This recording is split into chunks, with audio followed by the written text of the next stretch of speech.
So what I was doing was,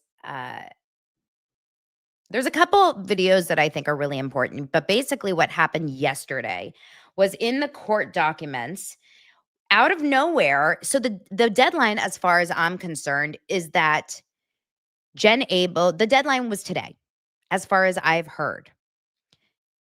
Jen Abel's motion came in last night, which was kind of a surprise, according to the lawyers that I follow. As you guys know, the lawyers that I really follow and trust are Little Girl Attorney and Not Actually Golden. Little Girl Attorney came to Doser's Live. She's so sweet.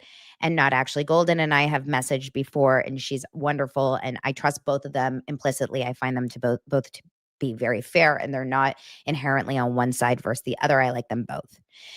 So I have um I have Not Actually Golden's video talking about it, but I want to first just show you kind of what it looks like. It's a long document. I actually don't think it's very, very necessary to actually look at and like read through, because if you're like me and you know me, I'm not like, I don't go through all the legal documents unless they're juicy and they're filled with text messages. Like I like looking through the text messages and the pictures and like the juicy stuff. If it's just the legal stuff, I find it to be honestly a little bit boring. So I'm not going to go through all of that, but I'll just show you kind of what the actual document looks like, just so you guys can see it. It came in last night, and it just basically says the memorandum of law in support of third-party plaintiff Jennifer Abel's motion for conditional summary judgment. It's a 22-page document, and the first paragraph says, Jennifer Abel respectfully submits this memorandum of law in support of her motion for conditional summary judgment against third-party defendant Jones Works on her second cause of action for common law indemnification for the reasons set forth herein.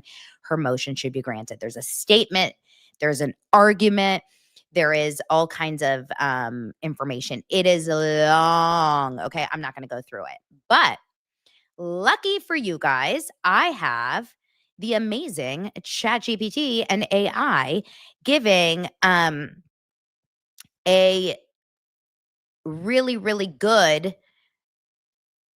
kind of summary of the document. So, in the document, the most interesting takeaways from the document are and this is really, really cool, by the way. Just like a shout out for ChatGPT and AI. And I know AI and Grok and all of them, they can be very, very dangerous and difficult, but this is really cool. If you guys are ever just overwhelmed with legal documents, here's what you can do. You can take the link, what I just showed you. You can take the link, you can go to Grok. I use Grok. It doesn't really matter. You go to it and you say, please explain this, or what was the prompt? What are the most interesting takeaways from this document? You paste the link, and it literally like outlines the most interesting takeaways from the document. How genius is it? Now, it's not always correct, but if you're taking it, it's not always correct when it comes to facts and stuff, but if you're actually pulling a document, it will do that for you. So it's actually cool. So it's not always correct with facts, like if you ask it about a specific historical event. So don't trust it with facts outside of, but it will help you with outlining an actual document, because that it can't pull from fake stuff. So it says this 2025 filing is a savvy legal jab in the escalating it ends with as drama. Abel, that's Jen Abel. So she was working at Jones Works under Stephanie Jones. I'm going to read this, but also give my own little thoughts here too. She's pushing for a court order forcing her old firm, that's Stephanie Jones. You guys remember, I always told you this from the very beginning, and I could literally pull up the tape. I wish I had a producer right now to be like, Chad, pull up the tape. You got it? I wish I could. Because from the very beginning, what did I tell you? If there was anyone here from January of 2025, what did I always tell you guys? I said it always starts with, who did this shit start with? It started with Stephanie Jones. Stephanie Jones was the fire starter. She was the ember that started this fire. So it says she's pushing for a court order forcing her old firm, that's Jonesworks, to cover her legal bills if Blake Lively wins her harassment and defamation claims. So what she's basically doing, the whole kind of crux of this whole document is Jen Abel is essentially saying, I don't think Blake Lively should win. I don't think Blake Lively has the right to win her harassment and defamation claims. However, if somehow, strangely enough, she does win, I don't want to be in charge of paying any of my legal bills. I don't want to be in charge of paying anything here because I wasn't working for myself. I wasn't on my own. I was an employee of Jonesworks. I worked for Stephanie Jones. So she, my employer, should cover the bills. Now, here's what's weird about it. Stephanie Jones, she is against Jen Abel. In fact, she's more aligned with Blake Lively. So isn't that funny? Now, all of a sudden, Stephanie Jones and Blake Lively are going to be against each other. Stephanie Jones is going to be like, uh-oh, I don't want Blake Lively to win because Blake Lively, if she wins, I'm screwed. It's amazing. So the betrayal bombshell, the first one is that Jonesworks turned on its own client. Jen Abel paints Jonesworks CEO Stephanie Jones as a double crosser, claiming the firm secretly advised Lively on how to sue Baldoni while still getting paid $25,000 a month to represent him and Wayfarer Studios. Jen Abel basically says, this is crazy. Stephanie Jones was still employed by Justin Baldoni as his PR rep, as Jonesworks, $25,000 a month. So she was getting paid by Justin Baldoni and Wayfarer. And meanwhile, she was secretly advising Blake Lively on how to sue her own client. She says Jonesworks' inexplicable and covert betrayal of its own client by advising her how to sue Baldoni. And also, a wild twist, Jonesworks allegedly leaked info to Lively's camp, sparking the lawsuit. She said it says this could torch their rep and open them up to breach of fiduciary duty claims. It's like the PR firm PRing against itself. Peak Hollywood irony. If your own public relations team is advising someone else that they don't even work with on how to sue you, what? You guys, do you get that? That's crazy. Next, there's a hoax claim that Lively's suit was called out as manufactured drama.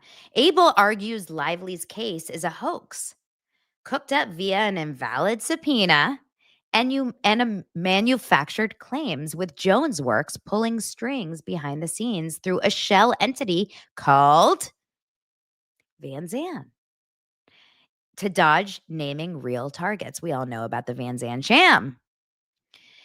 Ties directly to the film's messy press rollout. Abel's crimes, suggesting word swaps like friction to challenge in promo materials. No evidence that she spread any dirt on Lively, yet here we are. This framing could embolden Baldoni's countersuit and make Lively's victory pricier. So Jen is saying, I have not spread any dirt on Lively. There's no evidence of it. It's complete bullshit. And look at this. You've created this whole story that I was defaming her, that we were all defaming her. And it's all manufactured with Jonesworks creating this fake thing with Van Zandt behind the scenes. And the third is a smart money play, Abel's bulletproof employee shield.